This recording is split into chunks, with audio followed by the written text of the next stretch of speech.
Sir कहाँ पे है मरीज़ आपका? बाहर है। अस्सलाम वालेकुम जी। अस्सलाम वालेकुम अम्मा जी। अम्मा जी बाजू ऊपर चको हाँ जरा। नहीं नहीं नहीं नहीं अम्मा जी दूजा हाथ नहीं लाना,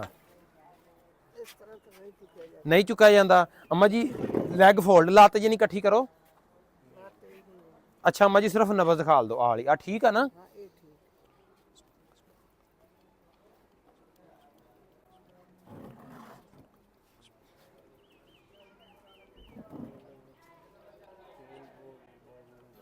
अम्मा जी जो मसला बनया उदो ब्लड प्रेशर हाई होया सी? अम्मा जी दही लस्सी मक्खन आलू गोभी चावल गोश्त बिल्कुल नहीं देना। जितनी सादा सब्जी सादा खुराक दोगे अम्मा जी उन्नी जल्दी स्टेबल होंगे। ठीक हो गया? बिल्कुल सादा सब्जी सादा खुराक। कडियो दोबारा केड़ी सी?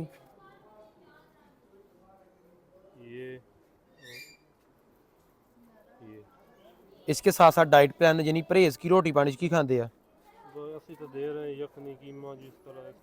नहीं नहीं नहीं नहीं माँ जी दही लस्सी मक्खन आलू गोभी चावल गोश्त बिल्कुल नहीं देना।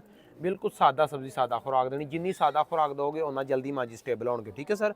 मजीद आ जाओ मैं समझा देना जनाब। ले आओ सर मैं देख लेने।